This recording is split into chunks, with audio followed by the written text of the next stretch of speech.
So Rum Raisin Truffles, these are so good, you won't believe it. And interestingly, because the recipe was from a candy maker, it's done by weight rather than measures. When you think about the weight, they're 454 grams in a pound, and they're 16 ounces. So if you weigh things, it's actually much more precise. So that's what I'm gonna do here. All you need is a scale from a hardware store or a cookware store, and you're set to go. They're not expensive. So the first thing I need is 125 grams of heavy cream. Exactly 125 grams. And it's really important, you wanna zero out the scale after you put the cup on, so you get exactly 125 grams. So I'm just gonna put this in a double boiler, any kind of a heat-proof bowl set over boiling water, just until it gets hot, but not until it boils. There's something about the taste of boiled milk or cream that's just, don't wanna go anywhere near that. So the next thing is rum raisin. So again, I'm gonna put a little bowl on the scale, zero out the bowl, and I need 40 grams of raisins. Perfect. And I'm gonna put them in a little food processor, like a mini food processor. And I need 60 grams of rum. I'm using really good dark rum because I want these to taste great.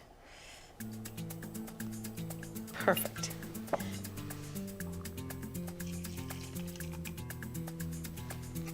So I'm just gonna process these.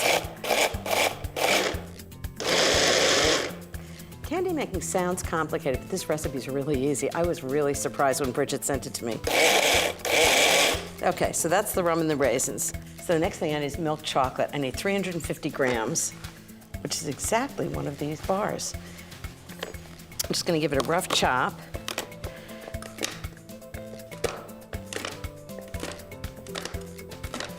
So these truffles actually have soft centers and hard outsides, and I've never known how to do that. But when I got the recipe from Bridget, I thought, well, this is gonna be really interesting and surprisingly easy to do. Okay, so now the cream is hot, very hot, but you don't want it boiling. And I'm just gonna turn the heat off and put all the chocolate in. Actually, milk chocolate melts very easily. I need 15 grams of butter, which is just about a tablespoon. And then I'm just gonna stir it until the chocolate melts completely into the cream. So this is the soft center of the truffles. So just keep stirring until this is really smooth and shiny, till all the chocolate melts. With chocolate like ganache, which is really what this is, the more you stir it, the shinier it gets. Okay, that's completely melted. And then off the heat, I'm gonna add the rum and the raisins. Okay, just stir that in. Does that smell good when the rum hits the heat? Hope they're as good as Bridget's are, but it's her recipe, so it should be. It takes at least 6 hours, but preferably overnight, for the truffle mixture to cool at room temperature. And then you can make balls with a very small ice cream scoop. The scoop actually makes every single ball exactly the same size, which is great. Just scoop them out, place them on a sheet pan lined with parchment paper. If you don't have a scoop, 2 teaspoons will do a perfectly good job. This mixture makes about 35 to 40 truffles. Okay, that's the truffles scooped out. Well, the next thing for the rum raisin chocolate truffles is the coating. And I'm gonna start with 400 grams of milk chocolate. Let's see how much is left here. 411 grams. So 400 grams for the recipe and 11 grams for the cook. Perfect.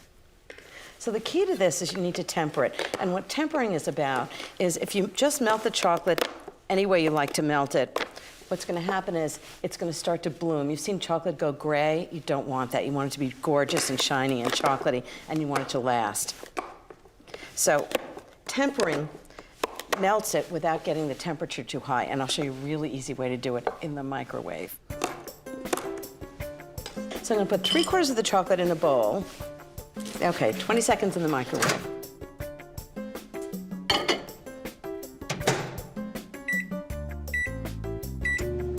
You never want to get the temperature too high, and this is a way to do it without all the thermometers and the mess. And 20 seconds, give it a stir. See, it's not really melted, but it's starting to get warm. Another 20 seconds.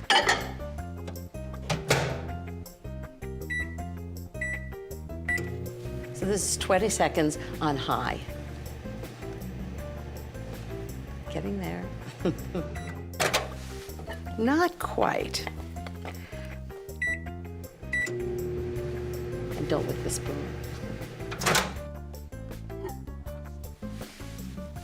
Perfectly melted.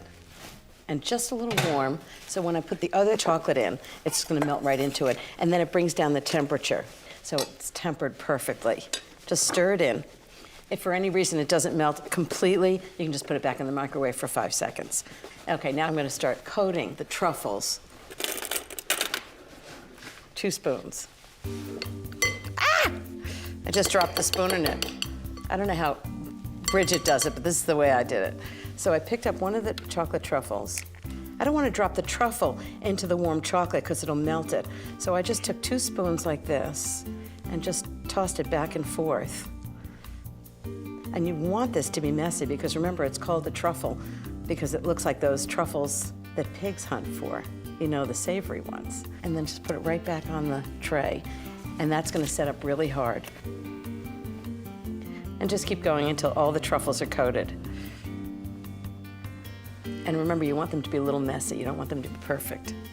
This is chocolate wrapped in chocolate, wrapped in chocolate. With a little rum raisin inside. Okay, last one. Wow, that's a tray of chocolate truffles. Let's see if the first one's done. Oh, see, the outside hardens pretty quickly. I wonder if it's any good. Oh my God. It's hard on the outside. It's so soft on the inside and creamy. And the rum has that nice edge. And the raisins and the chocolate. I don't know anybody who's not gonna love these. Just delicious. And what we're going to do is we're just going to make a nice round, okay? So look at that. That's probably like a tablespoon of chocolate, right? So, does that sound right? About 25, 30 grams. Oh, can I do this? Yeah, And then please. you put this right in the middle? In the centre, and give a little twist when you do it. Oh, yeah, so it gets inside. Absolutely. How'd I do? That's perfect. Perfect. And then we're going to put some bits and pieces on. So we've got Oh, some look at this. Okay, crystallised pistachios. Oh, I love pistachios. We can just put a couple of these on. Yeah. And then we've got some crystallised almonds. Yeah. Avila almonds from Spain. Okay. And then we've got some orange. I don't think we can fit any more in this one. We can get a little bit more. Them up, Absolutely. right? Oh, you can do more? Yeah, you can put maybe a little bit toasted oh, fab. sesame seeds. Okay, so what happens next? So we're going to put them in the fridge for a couple of minutes, and then they're done. And they're done? That's it? So can I take some of these to my husband? Absolutely. He's taking a bus tour of London. He's going to be very hungry. Thank you so much.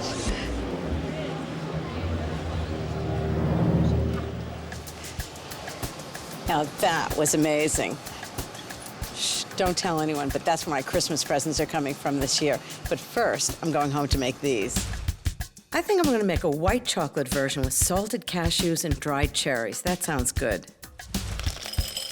I'm going to place 12 ounces of white chocolate in a glass bowl, and I'll place it in the microwave on high power for exactly 30 seconds. This is my easy way to temper chocolate. Stir it with a rubber spatula, put it back in the microwave for another 30 seconds, and stir it again. Continue to heat and stir the chocolate every 30 seconds until the chocolate is just melted. Take it out of the microwave and immediately add 4 ounces of chopped white chocolate and allow it to melt at room temperature, stirring it often until it's completely smooth. Then, just as William did it, I'll spoon melted chocolate onto plastic sheets and then place the lollipop sticks right in the middle of the chocolate. Then I'm going to sprinkle half a cup of dried cherries and half a cup of salted roasted cashews evenly over the top of the lollipops. I love that combination of sweet cherries and salty cashews. Then set them aside to harden. When I was at the farm stand and I saw all these gorgeous pears and apples, I thought, I've definitely got to make a pear and apple crisp for my barn warming. So I've got 2 pounds of Mocha apples. I've peeled them and diced them. And I've got 2 pounds of Bosc pears. You can really choose any kind of apples that are firm and crisp. And you want pears that are firm also, but also sort of juicy. You can see when I peel them, they're just delicious. So I peel them, and then I'm going to cut them in 3/4 inch dice. take the cores out. It's a little bit of a messy job, but worth it. Okay, so that's 2 pounds of apples and 2 pounds of pears. And I'm gonna add cranberries, 3/4 of a cup of cranberries. They're dried cranberries, and I think they're really sort of autumnal and delicious in this. Now to give it lots of flavor, I'm gonna put in lemon zest and orange zest. About a teaspoon of lemon zest. Teaspoon of orange zest. I like to mix them because one's a little sweeter, one's a little tartar, and this way neither of them really overwhelm the pear flavor. And then some juice. I always want a little juice to mix with the flour and sugar, so it gives a nice sort of sauce when it's cooking. So about 2 teaspoons of orange juice, about 2 teaspoons of lemon juice.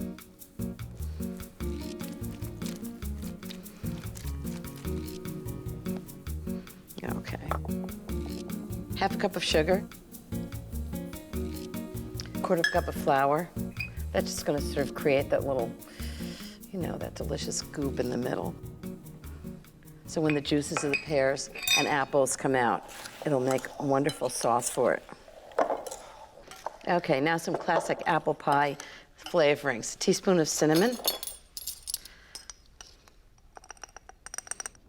1/2 teaspoon of nutmeg. So all of these enhance the pears and the apples, but none of them really overwhelm it. Just to bring out all that sort of gorgeous pear and appleness. Okay, so I think I'm gonna fill the ramekins. So I have 12 small ramekins. They're each an individual crisp. I think this is gonna be just delicious. You wanna fill them each a little high, because when they bake, you know, they sort of go down. So it's about a cup in each one. And now for the oatmeal crumble topping. Okay, 1½ cups of flour, 3/4 of a cup of light brown sugar, and 3/4 of a cup of granulated sugar. Okay, 1/2 teaspoon of salt. Salt's really important when you bake, really brings out the flavor. And 1 cup of oatmeal. It has great crunch and flavor. 1/2 pound of butter. I'm just gonna dice it and then mix it into the topping. Okay, and then I'm just gonna blend it all together.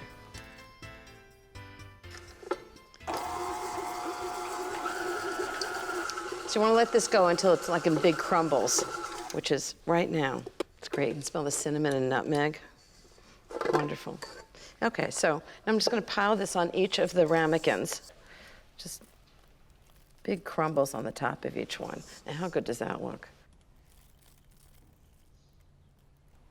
So I'm gonna put these in the fridge, and then later before the party, I'm gonna bake them 350 degrees for about 45 to 50 minutes until the top is browned and the juice and the fruit is all bubbly.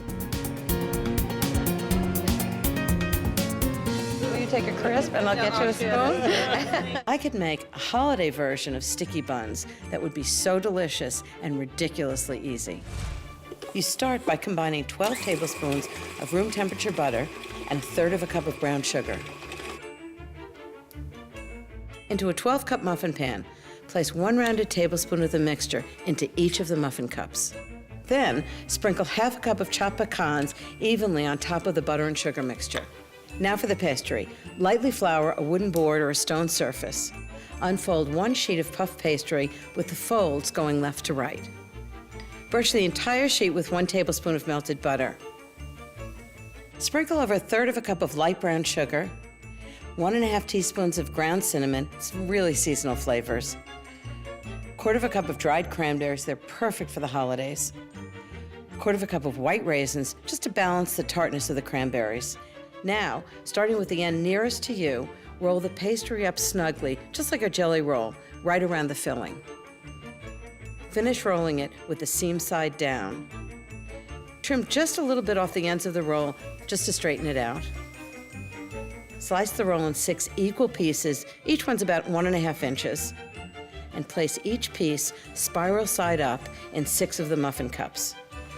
Repeat with the second sheet of puff pastry to make 12 sticky buns. Okay, so then bake the sticky buns for 30 minutes at 400 degrees until they're golden to dark brown on top and firm to the touch. Be careful, they're really hot. Allow to cool for 5 minutes only. Invert the buns onto a parchment paper. You can just ease the filling and the pecans out with a spoon and cool them completely. I'm gonna make a pumpkin flan, and it's kind of like a mashup of pumpkin pie and creme caramel. So I'm gonna start with 1 can of sweetened condensed milk, 1 can of evaporated milk, 1 can of pumpkin. Just make sure it's pumpkin puree, not pumpkin pie filling. They're completely different things, but they come in cans that look very similar. Half a cup of mascarpone. Just gonna make it nice and thick and rich. Just gonna whisk all these together. And when it's nice and smooth, I'm gonna add 4 extra large eggs. So 1 teaspoon of vanilla. And I have maple extract, which really kind of boosts the flavor of maple. Half a teaspoon, it's very, very strong. Make sure it's pure maple extract. Okay, 1½ teaspoons of cinnamon, because of course you always have to have cinnamon with pumpkin. And a half. It smells so good. And a half a teaspoon of nutmeg. And the last thing is orange zest. And the zest has more flavor than the juice, so I always use it when I can. Just stir it in, and that's basically the custard. I'm just gonna pour it over the maple caramel that's already in the pan.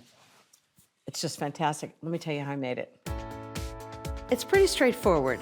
I put 3/4 cup of sugar in a small saucepan, poured in 1/3 cup of pure grade A maple syrup, 1/3 cup of water, brought them to a boil, swirling the pan to dissolve the sugar, and cook the caramel at a low boil without stirring for 8 minutes. When the mixture turned golden brown and registered 230 degrees on a candy thermometer, I turned the heat off, swirled in 1/2 teaspoon of fleur de sel, poured the caramel into the cake pan, and let it cool for 30 minutes. Okay, I'm just gonna pour this mixture on top, and I wanna do it kind of slowly so it doesn't mix in with the caramel. Okay.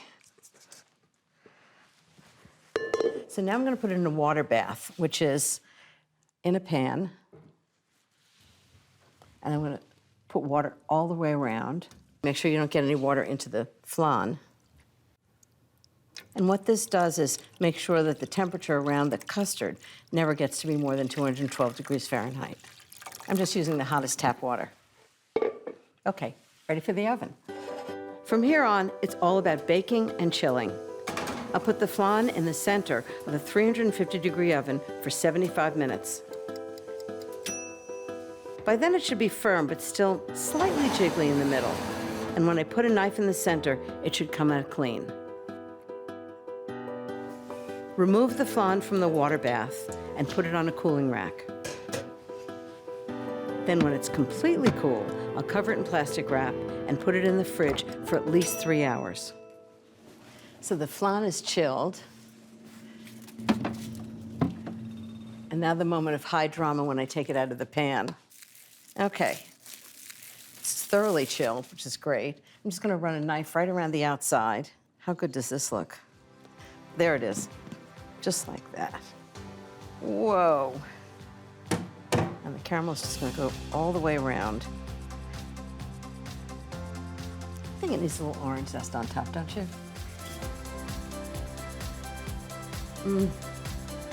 It's so creamy and absolutely delicious. I don't know, I may have to skip the turkey and go directly to dessert. This is fabulous. So for dessert, I'm gonna make an apple cake tatin, which is a very simple version of a French apple tatin. So first I'm gonna make caramel, which is a cup of sugar, 1/3 cup of water, and I'm just gonna cook it. I need a candy thermometer to make sure I don't overcook it, until it's sort of brown and caramelized, about 360 degrees on a candy thermometer. Excellent. Okay, the next thing is the apples. So just cut the apples, cut out the core, and cut them in wedges. And I think for this, probably 3 wedges, so you'll have 12 wedges per apple. Okay, just take the apples and put them in a greased pan. A glass 9-inch pie pan is perfect. You can find one in the hardware store. And just run the apples around the outside. And then when you turn it over, all those caramelized apples are going to show. It's going to be great.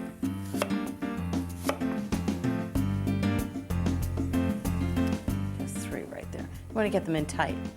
Okay, now for the gorgeous syrup. Smell it, smells great. I'm just going to pour it right over the apples.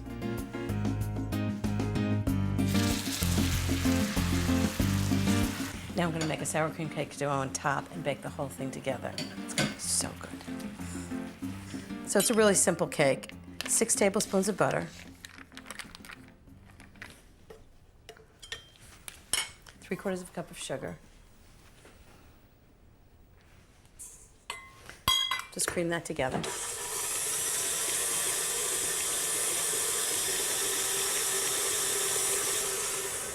Two eggs. Okay, next ingredients are 1/3 cup of sour cream.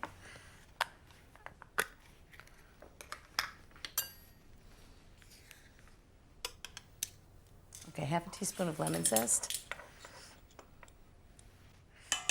1/2 teaspoon of good vanilla extract.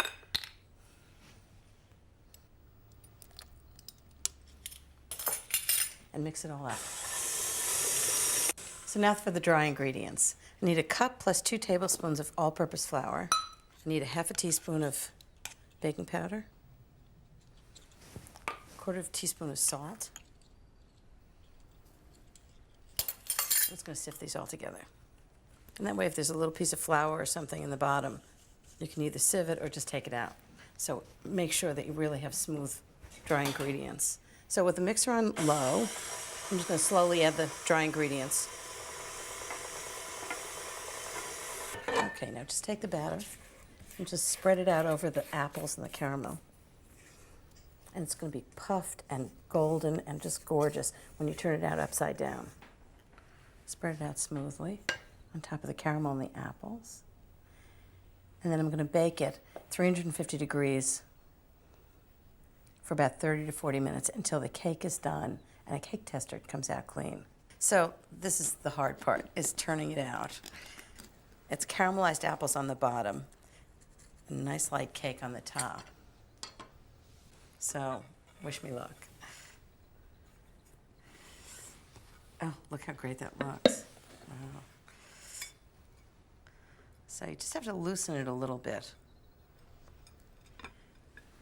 And I think I did it. Wow, that's really great. Okay, and a little bit of powdered sugar on the top. So the first thing I need is a cup of 1/2 and 1/2. I'm just gonna pour it into a bowl, set over a pan of hot water. I'm just gonna turn the heat on. I just want to make sure that the bowl actually is just sitting in it, it's not touching the water, and so it just steams. Otherwise the mixture's going to get too hot. So the next thing I need is a can of pumpkin puree. It's a 29-ounce can. I'm just going to put it right in. And now I need 1.5 teaspoons of salt. And then some classic pumpkin spices, a teaspoon of cinnamon, 1/2 teaspoon of nutmeg, and 2 cups of brown sugar. I'm just going to heat it for about 4 to 5 minutes until it gets warm to the touch, and then I'm going to add some egg yolks and make a custard. Just to make sure the egg yolks don't curdle, I'm going to warm them a little bit with some of the warm mixture. Just put a little of the warm mixture in, mix it in. What it's called is tempering. Just bring the egg yolks up a little bit in temperature, and then whisk it right back into the mixture. And then I'm going to cook it for about 3 or 4 minutes until the mixture starts to thicken the way a custard would. Great. Okay. Next I need some gelatin. So I need 1/2 cup of cold water. So it's 2 packets. Just stir it in.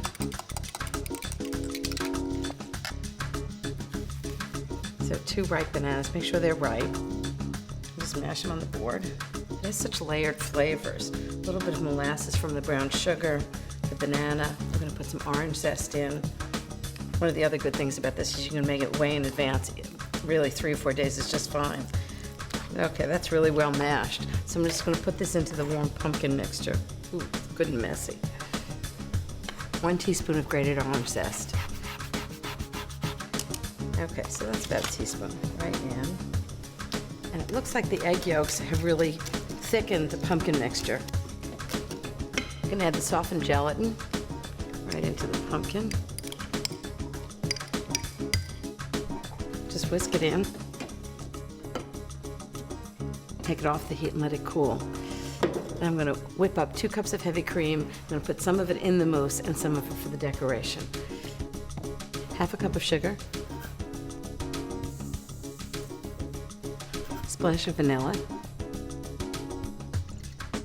Just gonna turn on and whip it. And then I'm gonna mix half of it back into the pumpkin mixture and the other half I'm gonna put into a piping bag. And I always like a nice big piping bag with a star tip like that. Okay. Cream's done. Just want it really firm, but not over whipped.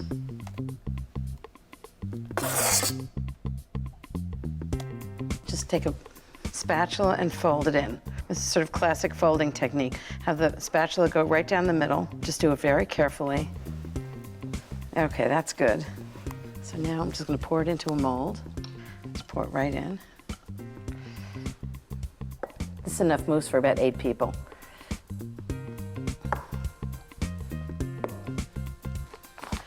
Fill it with whipped cream. Really, all you want to do is just press evenly on the bag and just keep rolling it around in a circle. Try it out on the board, test whatever you like. It looks difficult, and believe me, it's not. Okay, and you always want to have some pumpkin showing in the middle. And since there's orange in it, I think I'll do a little orange zest decoration. Just gives it a little other texture, and it gives people a hint of what's inside. How's that? A perfect, easy pumpkin mousse. And they'll always remember what you serve for dessert. So the first thing I want to do is make the crust. I need 10 graham crackers. I'm just going to break them up into the food processor. This is just a classic graham cracker crust with a little bit of cinnamon added to it. Just process them. You want them really finely ground. Okay, teaspoon of cinnamon. Cinnamon and chocolate is a great combination. And some melted butter, about 5 tablespoons. Just gonna pour it right into the food processor.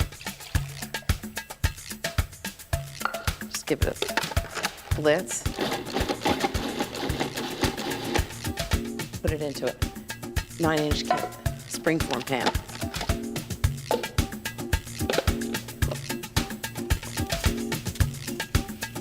I'm gonna just press this right into the pan. I'm gonna bake at 350 degrees for 12 minutes. In the meantime, I'm gonna make the filling. Perfect.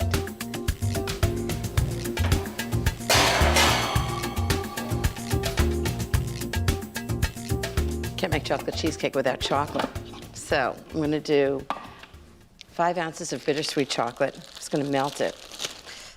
Best way to melt chocolate is to just chop it up in small pieces. You don't want to overheat it, otherwise it'll taste bitter and sort of burnt. So just shave it like this. When I melt chocolate, I actually melt it a little under-melted because the heat just continues to melt the chocolate. So into a double boiler, it's basically a dish over a pan of simmering water, not boiling. And then to give it more flavor, and this is interesting because it must have been Diana's original idea to add coffee to chocolate. Really makes a difference. So it's a tablespoon of instant espresso powder. I'm just gonna let that hang out there. You know, when I first bought Barefoot Contessa, I remember this cake so vividly because it was incredibly expensive that we used to sell it by the inch. I don't know why. I think it was $40.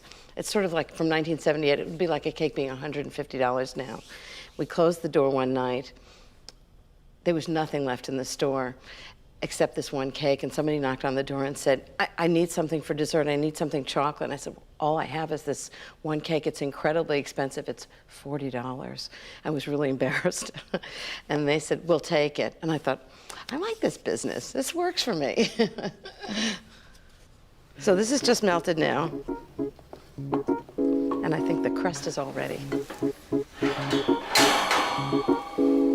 Perfect. You can smell the cinnamon. Okay, now, next thing I need for the filling is 1 3/4 pounds of cream cheese. It has to be at room temperature. That's 8. It's a big cake. 1 cup of sugar. 1/4 cup of cornstarch. Teaspoon of good vanilla extract.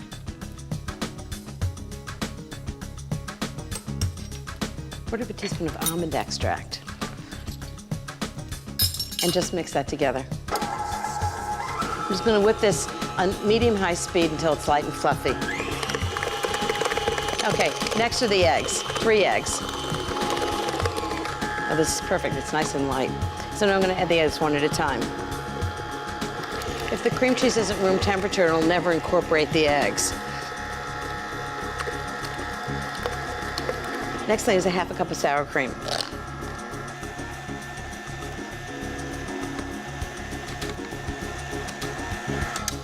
And now for the cool chocolate. You want to make sure the chocolate is completely cool. Otherwise you'll scramble the eggs in the cake. That's not pretty. So just on very low speed. This is such a decadent dessert. I think maybe I'll give Diana what's left over to take home. That's it.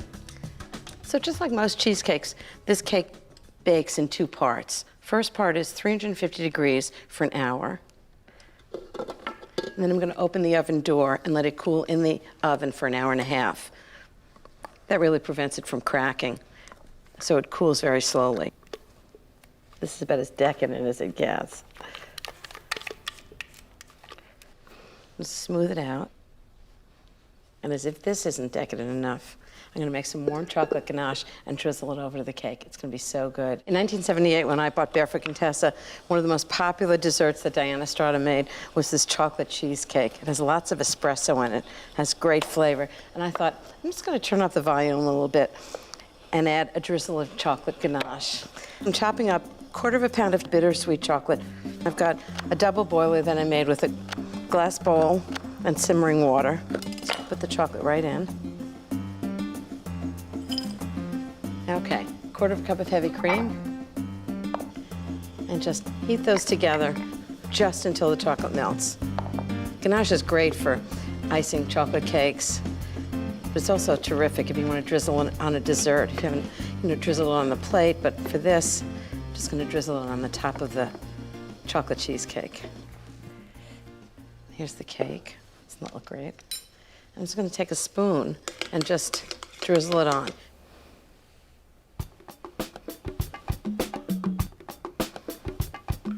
Drizzle it right across.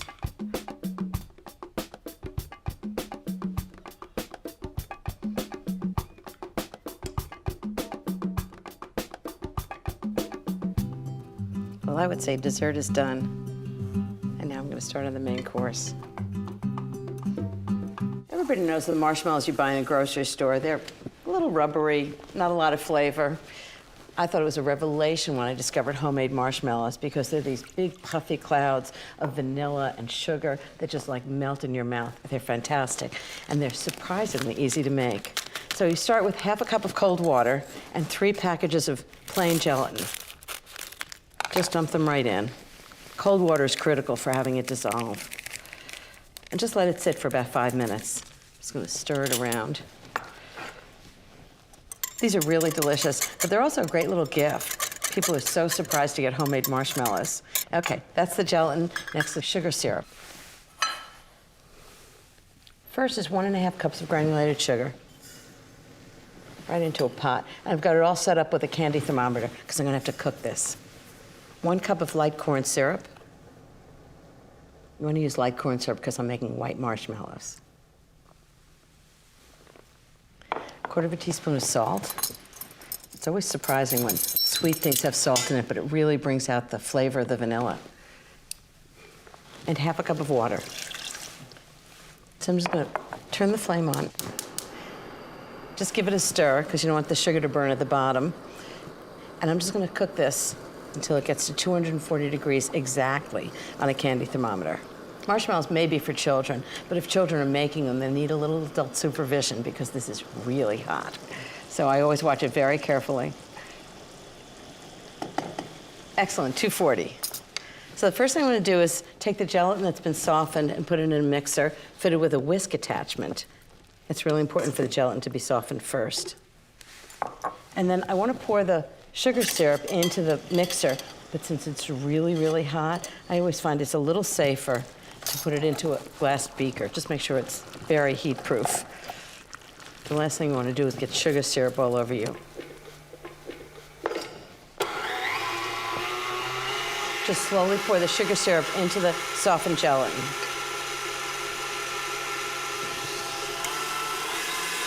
As I'm pouring the sugar syrup in, I'll slowly raise the speed. I don't want to start it on high, otherwise I'm going to have sugar syrup all over me. I'm going to let it go for about 15 minutes until it's cooled. And then I'm going to add the vanilla. Okay, so the marshmallows are actually done.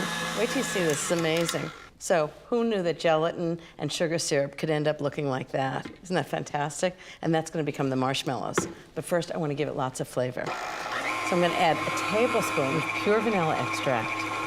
And you want to add it on low speed because you don't want it splashing all over the place. Okay, that's it. So this is how I get them ready. I have an 8x12 pan and take confectioner's sugar and dust it very generously over the bottom of the pan. I'm not baking it in the pan. What I'm doing is I'm just letting it sit overnight so it hardens a little bit. And then this is gooey stuff. Good though. This is really the essence of vanilla and sugar. And now I'm just gonna pour it right into this pan. This mixture will make 20 really large marshmallows or 40 small ones. So I'm gonna smooth this out. Perfect. And I'm gonna dust the top with more confectioner's sugar. You want a really generous coating of confectioner's sugar on top. Otherwise, it's almost too sticky to handle. Perfect. These are just gonna sit uncovered overnight, so they dry out just a little bit, and then tomorrow I can cut them into squares. Next to the homemade marshmallows, these are so good. So just run a knife around the outside. Hopefully they'll just fall out. Fantastic. I'm just gonna cut this in squares, and I'll put a lollipop stick in each one, wrap it, and it'll be ready for Dylan. Okay, right in. Actually, that's pretty cute. I'm gonna take a 1/2 cup of heavy cream and just heat it up. What you don't want to do is boil this, because there's nothing worse than the taste of boiled cream. Okay, can't make chocolate truffles without lots of chocolate. I'm using bittersweet and semi-sweet. I think bittersweet's a little too bitter and semi-sweet's a little too sweet, so I like to combine the two and get sort of halfway in between. So that's 3½ ounces of semi-sweet chocolate. Chop it up fairly fine, because what I'm gonna do is pour the hot cream over it, and it'll melt the chocolate. Now I'm gonna chop up 3½ ounces of bittersweet. You know, true chocolate aficionados only like bittersweet chocolate, but I have to say, it's a little bitter for me. So the key to this is to add flavorings that really complement the chocolate. I find vanilla and coffee really make chocolate taste more chocolatey. And then I like to add one other flavor, so there's sort of a back note to it. Very often I use Grand Marnier, but this time I think I'm gonna do it with hazelnuts. So I'm gonna do chopped hazelnuts on the outside and frangelico, which is hazelnut liqueur on the inside. So the next thing I'm gonna do is pour this warm cream. It's actually hot, it's just under the simmering point, through a strainer onto the chocolate. And the cream is gonna melt the chocolate. And just stir this. The good thing about this system is you can't overheat the chocolate. The cream just gets under the simmering point and it'll just melt the chocolate. So I'm gonna let that melt and add the other flavorings. 1½ tablespoons of frangelico liqueur, which is a hazelnut liqueur. 1 tablespoon of coffee, prepared coffee, which I have from this morning. And if it's hot, it's even better. Helps melt the chocolate. And half a teaspoon of good vanilla extract. And if I've played my cards right, the chocolate should be melted by now. So just stir it around. And I bet it's pretty good too. I have chocolate all over me. Oh, it's so good. I love the balance of bittersweet and semi-sweet. So I'm going to chill this for about 45 minutes and then make little balls and roll them in hazelnuts. So it's time to scoop the truffles. So what I've got is a chilled mixture of semi-sweet chocolate, bittersweet chocolate, and all kinds of delicious flavorings like hazelnut liqueur, frangelico, vanilla, coffee, and cream. And they've been chilling in the refrigerator. You can scoop this with spoons the old-fashioned way, but a small ice cream scoop makes it really lovely. It's easy, and you get every single ball exactly the same. And I'm going to roll each one in chopped hazelnuts that I've toasted in an oven for about 10 minutes at 325. Now that looks good enough to eat. Remember, you don't want perfect little circles. You want them to look like wild truffles. It's great for the holidays. Just pack them up in a bag, and it's a great hostess gift. When I was testing my fresh apple spice cake, I wanted to be really sure that every ingredient earned its place in the recipe. So I'm starting with raisins, 1 cup of raisins. And instead of regular raisins, I'm using golden raisins. I think they're a little sweeter, and they're going to look great in the cake. I'm adding half a cup of dark rum, and I use dark rum instead of regular white rum because it's got sort of like a caramelly flavor, and it'll be great with the apples. So I'm going to pour it over the raisins. And now what I'm going to do to make them all taste better, I'm going to microwave them so the raisins plump up and the rum gets into the raisins. 60 seconds. Okay, let's make the cake. So the cake starts with 1 cup of sugar, granulated sugar, and 1 cup of dark brown sugar. And again, the dark brown sugar has a little molasses in it, so that enhances the flavor of the cake. 3 eggs, extra large eggs, and instead of butter, I'm using oil because it keeps it really moist. 3/4 of a cup of vegetable oil. You want some kind of flavorless oil for this. Okay, 2 teaspoons of vanilla, because of course I love vanilla. And 2 teaspoons of freshly grated orange zest. Just think of all these, raisins are ready. Just think how all these flavors are so delicious together with apple. Just gives it much more flavor. Okay, then turn this on and beat it for about 3 minutes until it's light and fluffy.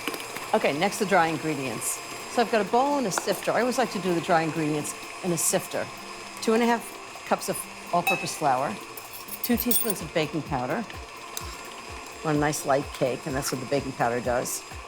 So the sifter is a great way to mix everything and make sure it's really smooth. 2 teaspoons of cinnamon. So these are all kind of apple pie spices. I'm making apple cake. I just thought I want them to have those kinds of spices. Okay, half a teaspoon of ground nutmeg, half a teaspoon of ground ginger. Next is cloves. Cloves are really strong, so I'm just going to do 1/8 of a teaspoon, just a little bit, and half a teaspoon of salt. You know, salt is usually considered savory, but even in sweet things, it brings out the flavors of things. Okay, so that's the flour and the spices. I'm just going to sift them all together. This smells great. It does smell like apple pie. And see, anything that's in the sifter, just want to make sure it goes through. Okay. So now, I'm just going to turn this to low and just very slowly add the dry ingredients to the wet ingredients. When I had Barefoot Contessa, we used to have all kinds of cakes like this out on the bakery counter. And you could come buy a whole cake, but you could also buy a piece. So there were loaves that you could have a slice from, or a square cake that you could have a square piece from. Just makes it really accessible. It's nice. Not fancy, just really delicious and earthy. And you always want to come back for more. Okay, just add it slowly so it gets mixed in. No one wants big lumps of flour in their cake.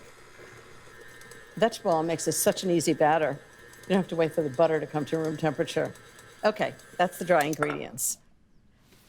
So now I have all kinds of good stuff to put into it. Clean hands are a cook's best tools. Take everything off the beater. You don't want to lose any of the batter.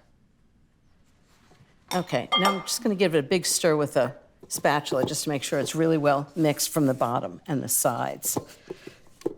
Now I'm going to add some really good stuff. First, the raisins, and I have to drain them.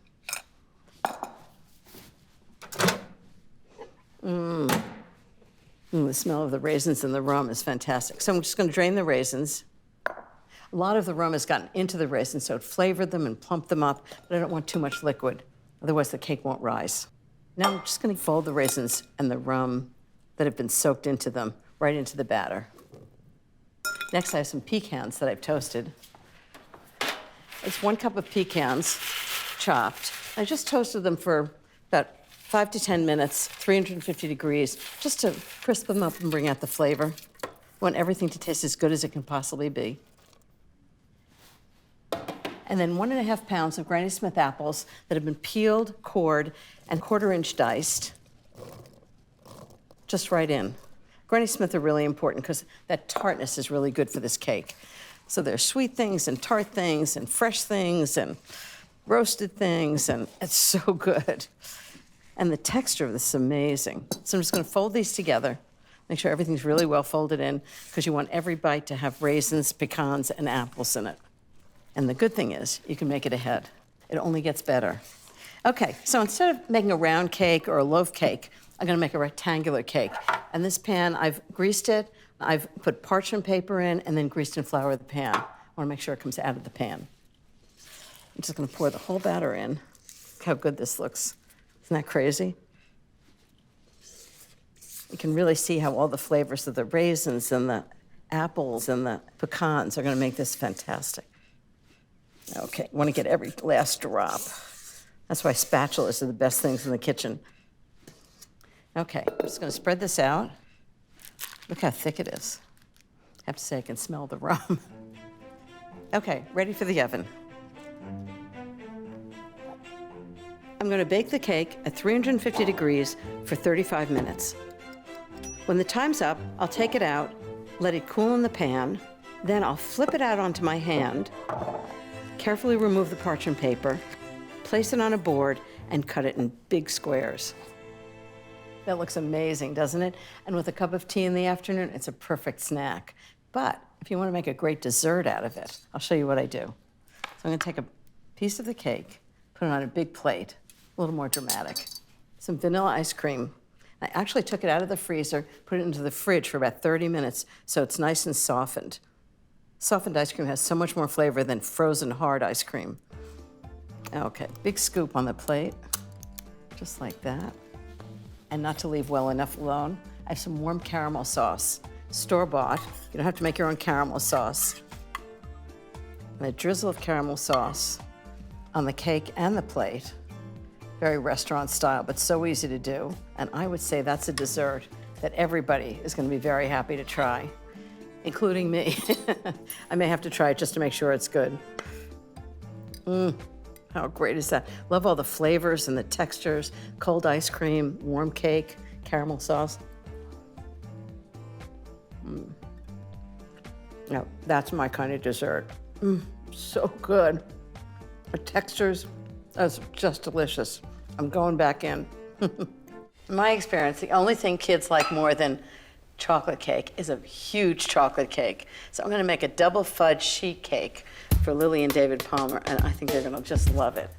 First, I need 2.5 cups of flour. This is all-purpose flour. Just wanna make sure there's no leavening in it. Okay, the next thing is cocoa powder. It's really important for good chocolate cake. Just choose a really rich cocoa powder, and I need 1.5 cups. I'm sifting all these ingredients. It's gonna combine them, and it's gonna make sure there are no little lumps in it. Next is 2¼ teaspoons of baking soda. You don't want a cake that's too light, and you don't want one that's too dense, just right, which is why I prefer, instead of using flour that has leavening in it, to do my own leavening. 1/2 teaspoon of salt. It's really important, particularly for chocolate cake. I'm just gonna sift this all together. That cocoa powder smells so good. There are little bits in the bottom of the sieve. Just run your fingers along it. Sort of push it through the sieve, and you get every single bit. Wonderful. Okay, next, butter and sugar. We need 1/2 pound of unsalted butter. That's 2 sticks. It's really important that it's room temperature butter because it really just makes a light and fluffy cake. I need a cup of granulated sugar.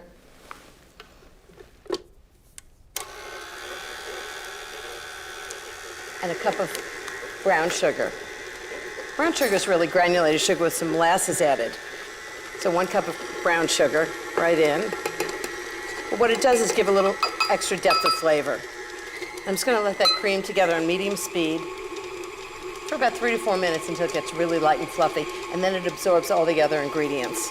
So next I'm going to get the eggs ready. And these should be room temperature too. I never crack an egg on the bowl because otherwise you just get eggshell in the bowl. And nobody needs a crunchy eggshell. Okay, that's 3. I'm just going to add them one at a time until they get really absorbed into the butter and sugar mixture. Okay, that's 3 eggs. This would be a great time to give the bowl a scrape, make sure it's really well mixed. So just turn it off and just scrape down the edges of the bowl. The key to making a cake is make sure it's really well mixed so you don't end up with a lot of flour in one place and a lot of butter in another place. And actually even the beaters, because sometimes they get a little jammed up. Okay, that looks good. This is looking really nice and creamy. It's wonderful. The next ingredient is vanilla. I love good vanilla. 3 teaspoons of good vanilla.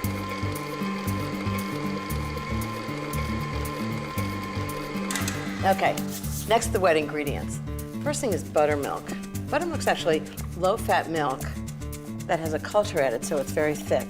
My grandparents used to drink it. I think it's disgusting, but it's fabulous in cakes. So I need 1½ cups of buttermilk. Sour cream also keeps the cake really moist. So I need 3/4 cup of sour cream. That's half, a little extra. And the last thing is coffee. Coffee, chocolate, I always talk about how they go together. And I have some left over from breakfast. So 3 tablespoons of coffee, brewed coffee. If you don't have freshly brewed coffee, you can just make a little bit of instant coffee. Brewed coffee always tastes so much better. Just gonna give it a little whisk so it's mixed together. So I have my dry ingredients, I have the wet ingredients, and I have the butter and sugar mixture. It's a classic thing to do for a cake to keep it light and moist. It's on low speed. I'm just gonna add the dry ingredients first and the wet ingredients alternating, really slowly. And that way it keeps the batter very light. If you put all the dry ingredients in first, it would get really dense. If you put all the wet ingredients in first, it would be too thin. The whole kitchen smells like chocolate already. Perfect. This is called a half sheet pan. It used to be you could only find it in restaurant supply places, but now almost every cookware store has it. What I did is I buttered and floured it first. You want to flour it and then tap out the flour so you don't have excess flour in the pan.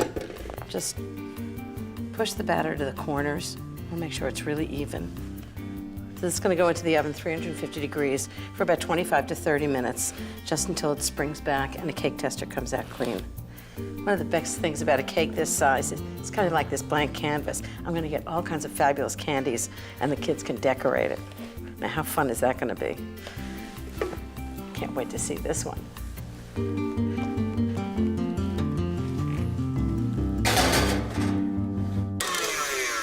This looks like amazing frosting. Wow.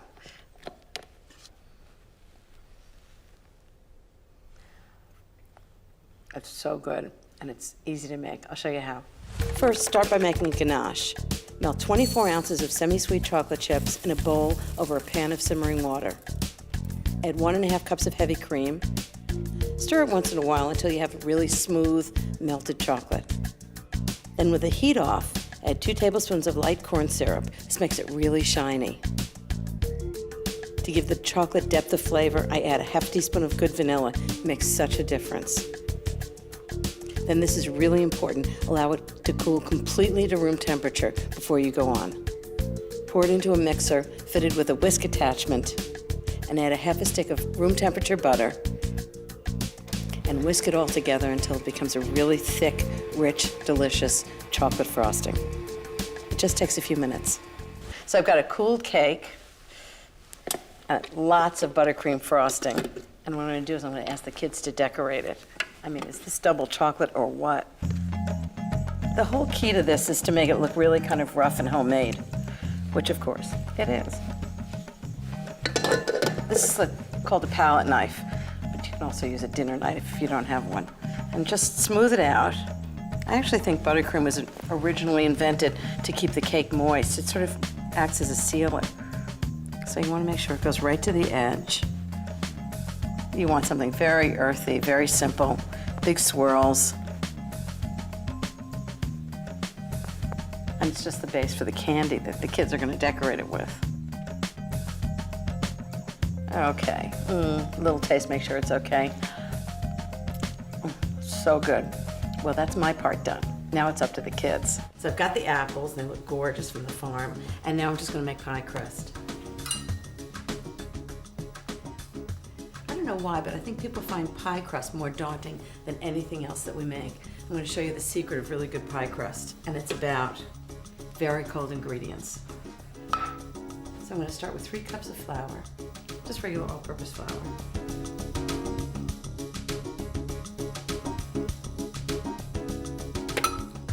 Tablespoon of sugar. And 1 teaspoon of salt. I use kosher salt.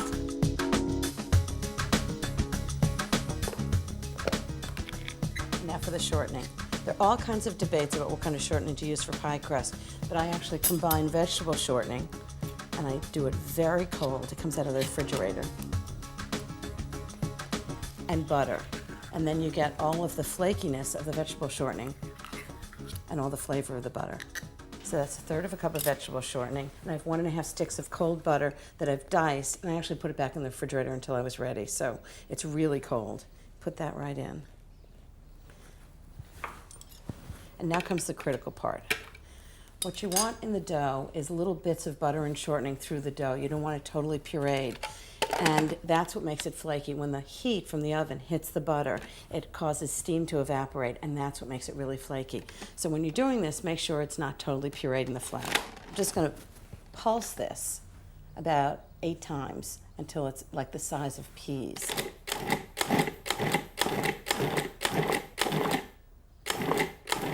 Maybe 10 times. So you can still see bits of butter and shortening in the flour. And that's what's going to make really flaky pastry. I'm going to do maybe 1 more pulse. Okay, so the next thing is ice water. And I need about 8 tablespoons, which is about 1/2 cup. So I'm going to pour out the ice. Excellent. So I'm going to turn this on. And just let it go around until it forms a ball. Okay, we're there. So now I'm going to refrigerate it for about 30 minutes. It's a really important part of making good pie pastry. Okay, now for the filling. Deep dish apple pie. 4 pounds of apples cut up in big chunks, and I'm going to flavor it with a little bit of orange zest and lemon zest. 1 tablespoon of orange juice, and 2 tablespoons of lemon juice. This not only flavors it, but it keeps the apples from turning brown. 1/2 cup of sugar. It all depends on how sweet the apples are. These are pretty tart. 1/4 cup of flour.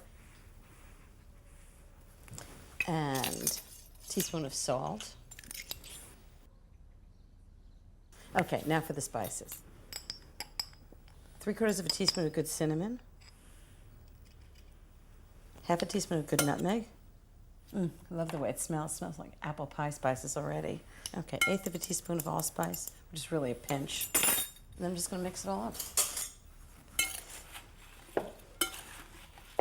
And then right into the crust. This is a lot of apples for this pie crust, but I like it when it's piled high. Mile high apple pie. Okay, now for the top crust.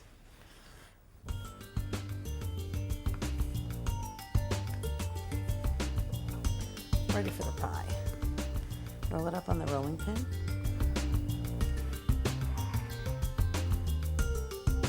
And roll it really gently over the apples. There's so many different ways to crimp a pie. I think everybody likes to do it the way their mother did it. But what I like to do is just roll the top crust underneath the bottom one. I want to make this really old-fashioned looking. Okay, once that's done, you can either crimp it with a fork. Crimping is about keeping the two crusts together so it seals in the juices, or you can do it with your fingers. I think I'll do it with my fingers. Okay, crimped. Now, I'm going to do an egg wash. It's going to make the crust really nice and brown, which is 1 egg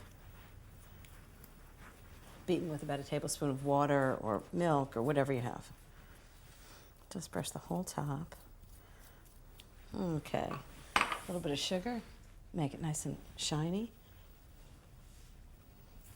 And then just a few holes in the top to let the steam escape so the crust gets nice and crisp. Sort of old-fashioned. Okay, into the oven, 400 degrees for about an hour and 15 minutes.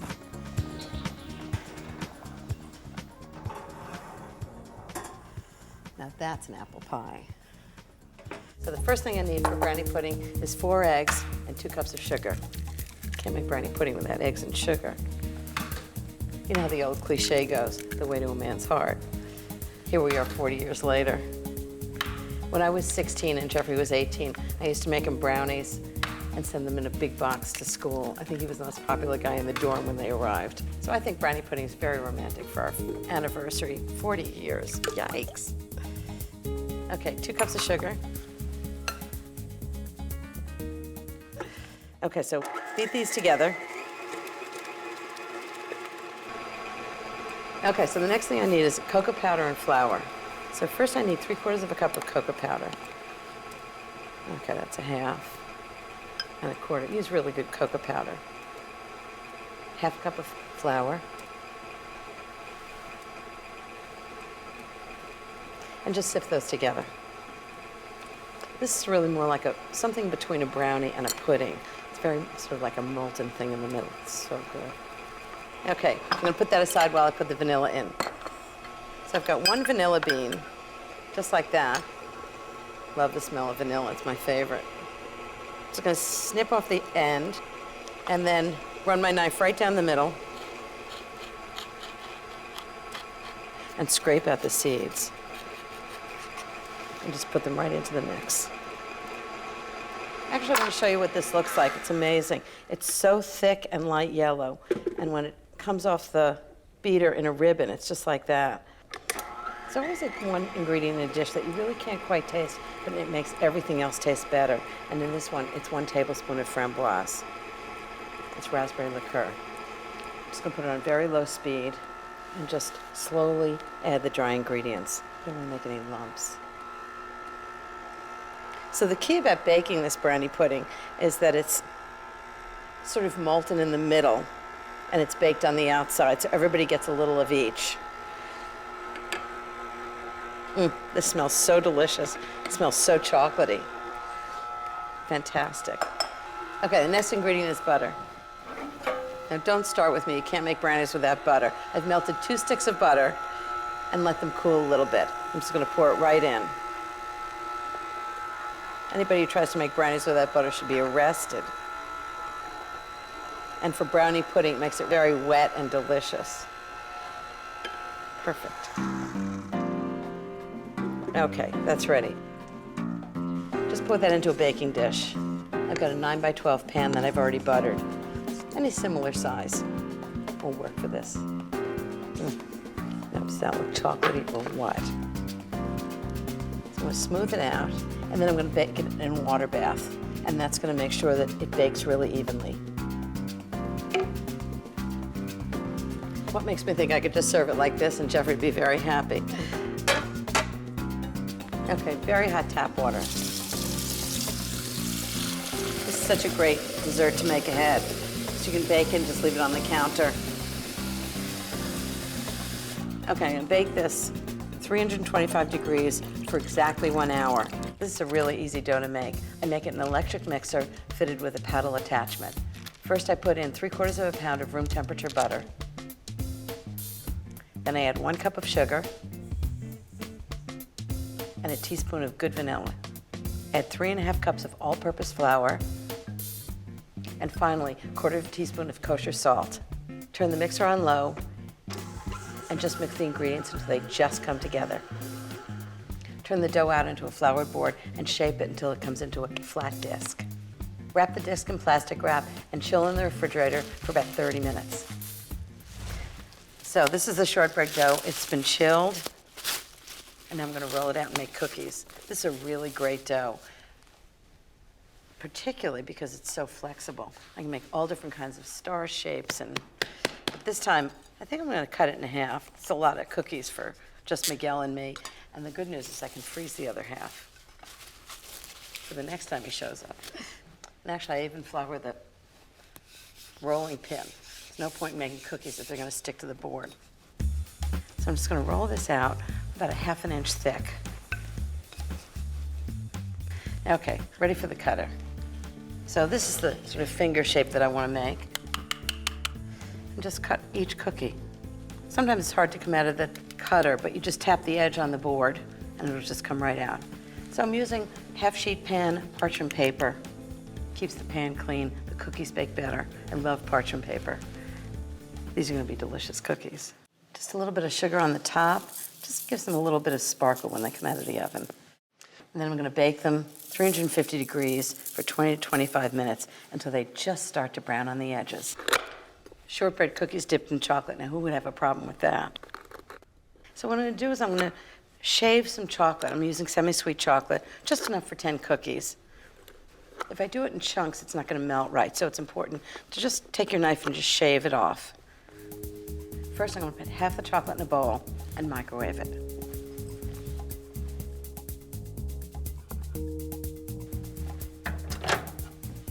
"30 seconds. Okay, let's see how it's doing. So the first bit of chocolate's melted, and now what I want to do is add the rest of it and just melt it right in. And what this does is keep the temperature from getting too hot. When chocolate's melted and not tempered, it gets that sort of bloom where it's sort of gray. Not very pretty. You want really glossy, delicious chocolate. So that's just going to melt right in. Okay, time to dip the cookies. So the cookies are baked and cooled, and I'm just going to drizzle chocolate across the top of each one. Just half. I like the way it looks when it's both. Now, how good does that look? They'll be delicious with a tray of shortbreads dipped in chocolate. This cake is based on that classic Icebox cake that has like chocolate wafers and whipped cream. I think we can do better than that. So I'm going to start with heavy cream and make a Mocha whipped cream, and I'm going to layer it with chocolate chip cookies. How good does that sound? So I've got 2 cups of cold heavy cream, and then I'm going to add mascarpone, which is going to give it lots of body. So I need 12 ounces of mascarpone. It's kind of like an Italian cream cheese. So each of these is 8 ounces. I'm going to put them right in. It's like rich and delicious, and it's going to stabilize the whipped cream. So 1½ of these is 12 ounces. Put that right in.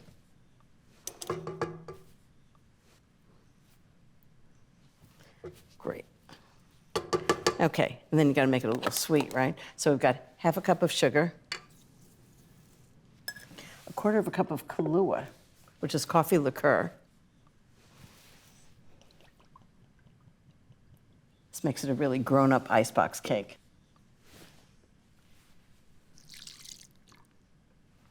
Next thing is cocoa powder. It's unsweetened cocoa powder. This isn't cocoa, like the mix. This is the real deal. 2 tablespoons. 1. This is really good cocoa powder. 2. Next is espresso powder. I've already added coffee liqueur, but I'm going to add espresso powder and just give it a little more flavor. So this isn't espresso grinds. This is instant espresso powder. 1 teaspoon and 1 teaspoon of vanilla. So all those layers of flavor are going to be great. Vanilla, coffee, chocolate. Okay, now this is the key. You want to turn it on really slowly, otherwise you're going to be wearing it.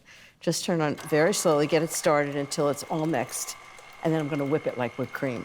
I actually got the idea of this recipe from a friend who's a caterer. I said, what's the easiest dessert that you make for your customers that they love? And he said, Icebox cake. And I thought, okay, I tried it. I thought it was okay, but I didn't think it was great. I thought, I think I can make that even better. Okay, then just turn it up a little bit, slowly, until it's whipped cream. It's kind of become a classic Barefoot Contessa recipe. And I love it because you make it one day, you put it in the refrigerator for a couple of hours or even overnight, and you just serve it the next day. No cooking, so easy. Okay, it's done. Wait till you see what this looks like. It's so good. How decadent does that look? Okay, so I've got the Mocha whipped cream. That's all ready. I'm gonna clear the decks a little bit so I can work here. I'm the messiest cook you know. Okay, so this is how you assemble the whole thing. So I've got a springform pan, it's 8 inches, and it has to be really high, like 2.5 to 3 inches high, because you want this to be tall. And you want it a springform so you can eventually take the sides off without having to take the cake out. Okay, first layer, chocolate chip cookies. And you just put them right in the bottom. And actually you want to break them to fill in the little spaces. They're all going to get smushed with the cream, so it doesn't matter that they've been broken. You just want to sort of fill the bottom of the pan. I'm using my friend Kathleen King's cookies. They're called Tate's cookies. They're called Tate's because her father was a potato farmer. And they used to call him Tate. Okay, that's one layer done. Next, Mocha whipped cream. I'm probably going to do about 5 layers. So I'm going to do a layer of Mocha whipped cream right on top. And then I use an offset spatula and just smooth it out. And you want to go right to the edge of the pan. Okay, so that's one layer. And now I'm going to put more cookies on top. Just want to make sure the cookies are all in one layer each time. You don't want them piled up on top of each other. Best part of this recipe is that there are all those little bits of cookies left over, so the cook gets some. Okay, another layer of Mocha whipped cream. You can really use any kind of chocolate chip cookies, but you want something that's like really thin and crisp so it absorbs the liquid from the cream. And that way it kind of pulls together. It's kind of like tiramisu, you know, with the Italian lady fingers and the rum mascarpone, and it becomes something that you can actually cut. Okay, more cookies. My favorite expression, more cookies. You know what I always say? You can be miserable before you eat a cookie, and you can be miserable afterwards, but you can never be miserable while you're eating a cookie. Okay. More whipped cream. I'm just going to fill this whole thing up. Actually, sometimes I just bring the whole cake to the table and let everybody help themselves. There's something so like childlike and decadent about it. I catered a big party once, and I put a whole cake on each table, and everybody served it family style. It was fun. Okay, more cookies.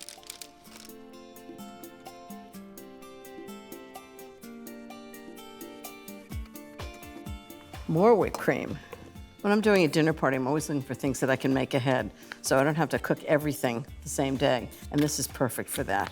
You can make it in the morning and leave it in the fridge, but even better, you can put it in the fridge overnight. Okay, one more layer of cookies, one more layer of cream.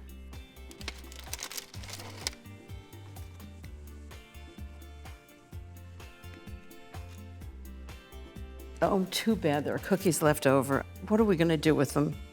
Can't imagine. Fill in the little spaces, and then one final layer of Mocha whipped cream right on top. This is really, it's so great because you can really taste everything in it. The coffee, the chocolate, the Kahlua, the mascarpone, and just spread it all out. If you think you can't bake, this isn't really baking.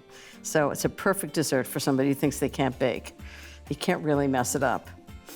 Actually, I did mess it up one time. I forgot to put the Kahlua in. I had to go out and buy more cookies and more cream and start all over again. But you can't mess it up. Okay, this is gonna go into the fridge now. It's gonna sit overnight. It's gonna be so good. But happily, I have one that's already done. Let me show you.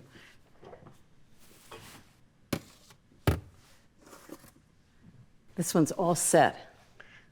It's been in there overnight, and wait till you see it when it comes out. So this is why I have a springform pan. I want to get it out from the sides with a small knife, just run it around the edge of the pan. Okay, this looks like it's set beautifully. Mocha whipped cream and cookies. Now, how did I think of that? Oh, whoa. Try not to get your fingers in it first. Okay, there we go. Loose. And just take the springform pan off the outside. This is why you could never get it out of the pan otherwise. Okay, just like that. And I usually kind of smooth the top because getting it out of the pan, you make a little bit of a mess. Isn't this just amazing? All the cookies and cream. I kind of smooth the outside a little bit just to give it a nice finish. And the edge. Okay, now cake plate. I like it very flat cake plate. Just shows the cake best. And just leave it on the base, otherwise you'll never get it off. Put it right on top. And then a little decoration. I always do some kind of chocolate. If you do hard chocolate, like dark chocolate, it's really hard to shave it in curls.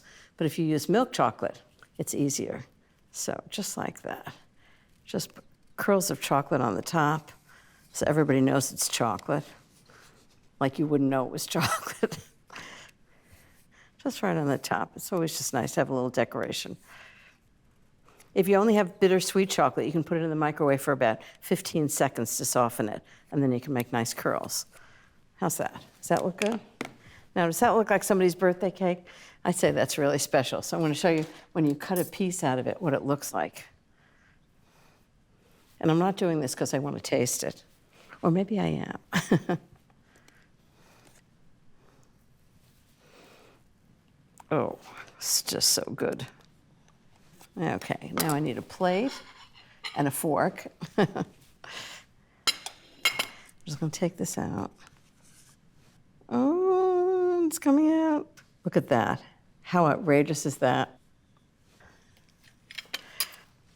I might have to try it.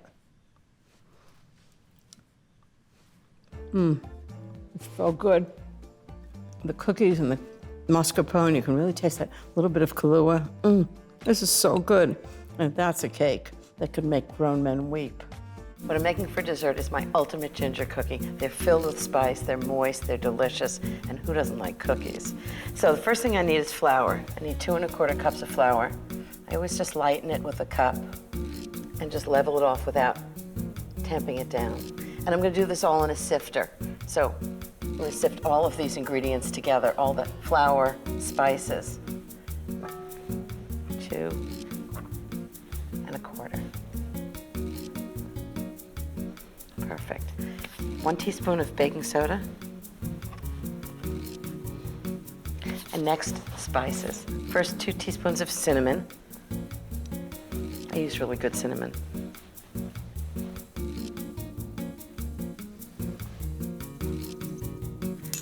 1 1/2 of cloves. That's a lot of cloves. They're really spicy. I know people think ginger cookies only have ginger in them, but I love when there are multiple flavors and it just sort of hits you different ways. 1/2 teaspoon of ground ginger and 1/2 teaspoon of nutmeg. And the key is the balance, so that one spice just doesn't stand out. It sort of hits you layer after layer after layer. 1/4 teaspoon of salt, just to make everything taste better. I know it sounds odd to put salt in sweet things, but you put them in savory things to bring out the flavors, and you put them in sweet things for exactly the same reason. And then just put it through the sifter. This is what the sifter is about. It actually mixes it, but if there are any little sort of pieces in the spices or the flour, it takes it out. Okay, that's the dry ingredients. Now for the wet ingredients. So the first thing I need is a cup of brown sugar. All of these ingredients add to the moistness and the spiciness of these cookies. 1/4 cup of oil. Use any kind of flavorless oil that you have. 1/3 cup of molasses. Molasses is actually the concentrated juice of sugar cane, so it's very sweet and very flavorful. You want to choose unsulfured molasses. It's the best quality. Smells good. I'm just going to beat these together for a minute while I get the egg ready. I want the sugar and the oil to be light and fluffy. Okay, next the egg. Got 1 egg. Okay, that's ready. I'm just going to put the egg in. Now I'm going to lower the speed and put all the dry ingredients slowly, just to make sure they get combined well. That's mixed perfectly. And now for the surprise, crystallized ginger. I love crystallized ginger. There's something about the heat and the sweetness of it that it's just fantastic. So I'm gonna do 1 1/4 cups of chopped crystallized ginger. Okay, right into the mixture. Give it a little stir, and that's done. Now I'm just gonna scoop it out and roll it in sugar and bake it. It's gonna be so delicious. I usually use for cookies, I use this ice cream scoop. It ensures that they're all the same size. Roll it in my hands, and then roll it in the sugar.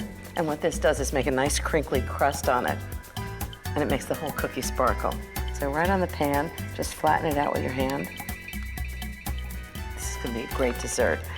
Into the oven, 350 degrees for 12 minutes, and we're gonna have the most delicious, ultimate ginger cookies for dinner.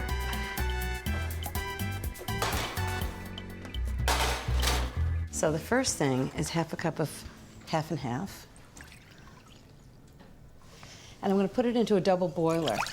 And the next thing is 1 15-ounce can of pumpkin puree. I've done this with cooking a pumpkin and pureeing it, or a can of pumpkin puree, and believe me, you can't tell the difference. And I can tell you which one's easier. Okay, so that's in. Next ingredient is 1 cup of brown sugar. And you want this sort of lightly packed. It's how brown sugar is generally measured. Right into the pumpkin. 3/4 teaspoon of salt. 1/2 teaspoon of cinnamon. And 1/4 teaspoon of nutmeg. So now I'm gonna make the custard. So I've got 2 egg yolks, and what I want to do is I want to warm up the egg yolks a little bit with a pumpkin mixture so I don't end up with scrambled eggs. Just like making a traditional custard.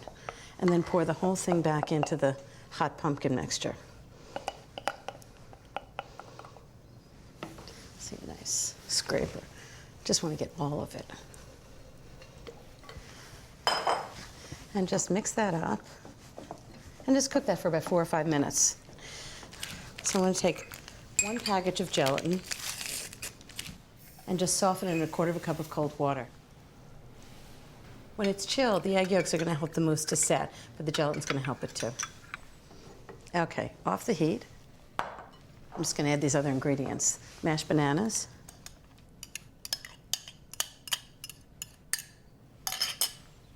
The softened gelatin.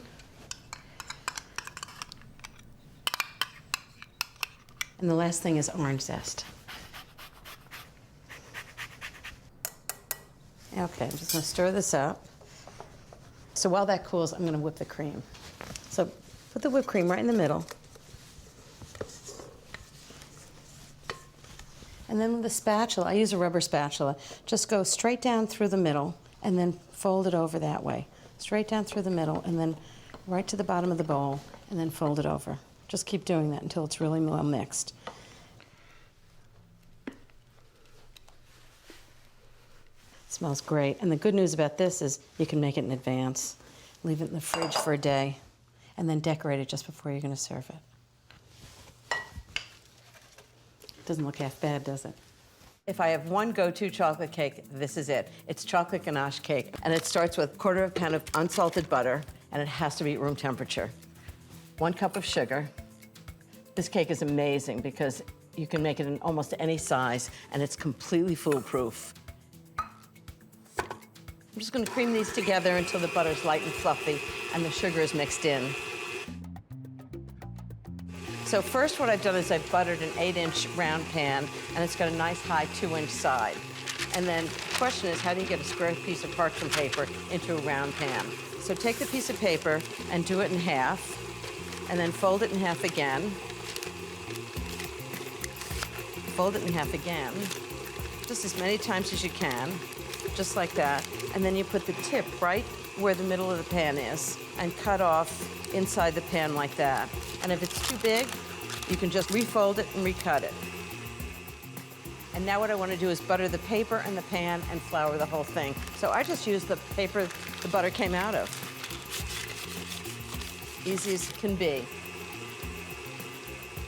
A little bit of flour.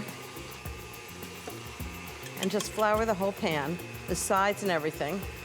Just make sure you get the whole thing. The butter and sugar is perfectly mixed. It's kind of light and fluffy, and the butter is pale yellow. So now the next thing I want to add is 4 eggs. I'm going to do it on low speed. And I add 1 egg at a time, just until it's incorporated. The next ingredient in this cake is the secret ingredient, chocolate syrup. It's a whole 16-ounce can. I'm just going to pour it right in. Next is a tablespoon of vanilla. It's a lot of vanilla for an 8-inch cake, but it really makes it taste great. Okay, and the last ingredient is flour. I'm going to turn it on low. 1 cup of all-purpose flour. And at this point, I don't want to overmix it, so I'm just going to put it in slowly. If you dump it in, you'll end up with lumps. But if you put it in slowly with the mixer on low speed, you'll end up with a delicious cake every time. Just until it's mixed in. I love the smell of this. Okay, I think this is perfectly mixed. Okay, I want to make sure there are no lumps, no flour. Perfect. I'm just going to pour it right into the pan. This cake isn't going to rise very much, so don't worry about it filling the pan. It doesn't have any leavening in it. I'm going to bake this cake 325 degrees for about 40 to 45 minutes, just until the cake tester comes out clean. And in the meantime, I've actually made not 1, but 2 cakes. I'll bet you're wondering why. I'm going to tell you in a second. And I've made chocolate ganache to pour all over the cakes. Look how gorgeous it is. It's so rich and wonderful. Let me tell you how I made it. I poured a cup of heavy cream into a bowl, set over a pan of simmering water. I added a pound of semi-sweet chocolate chips, 2 teaspoons of instant coffee granules to bring out the flavor of the chocolate, and stirred it occasionally while it melted together. In fact, the more you stir it, the shinier it gets. Now you're going to find out the reason why I made 2 cakes. Lottie Hoyk, who does social media with me, we did a video recently for Instagram of how to do a chevron pattern on a chocolate cake. You made it look very easy, so I'm nervous. It was so much fun. So I'm turning the tables on Lottie, and I'm going to teach her how to do the chevron pattern. So I combined 1 3/4 cups of confectioner sugar and about 3 tablespoons of water. You want to adjust it a little bit just so you get a really thick pouring consistency. Okay, so now you take a little knife and you use the back of the knife, not the cutting edge, the back, and you slide it right across, kind of lightly. 1 more. My vanilla brioche bread pudding starts with a custard, just like every bread pudding. This is a really rich one. I've got 8 extra large egg yolks plus 3 extra large eggs. Okay, I'm gonna add 4 cups of half and half. This is seriously decadent bread pudding. But if you're gonna make it, you might as well just go over the top. I'm making a lot of it. 1 cup of milk, whole milk.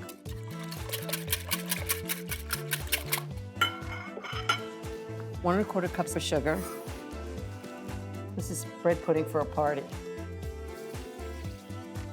Lots and lots of it. 2 teaspoons of good vanilla. Just make sure you use pure vanilla extract, the real deal. And just because you can never have too much vanilla, I'm going to put the seeds of a whole vanilla bean in. Just cut off the end, run your knife right down the middle, and then scrape out the seeds with your knife.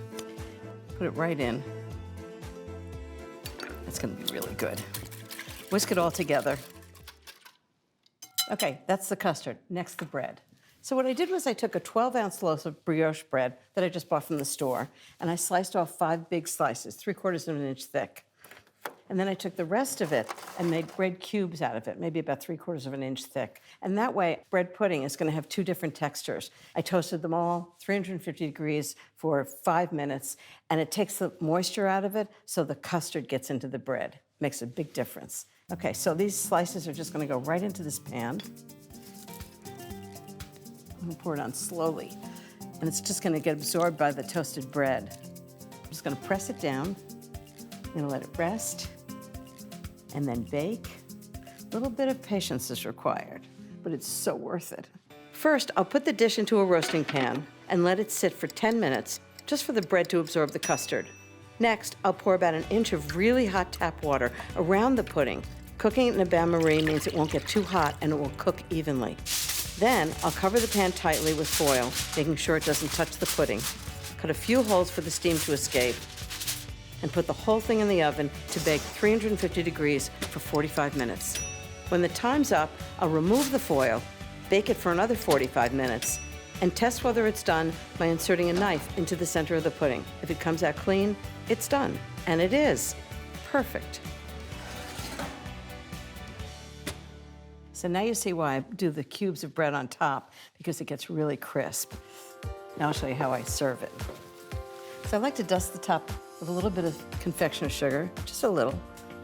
I'm gonna cut a nice big square.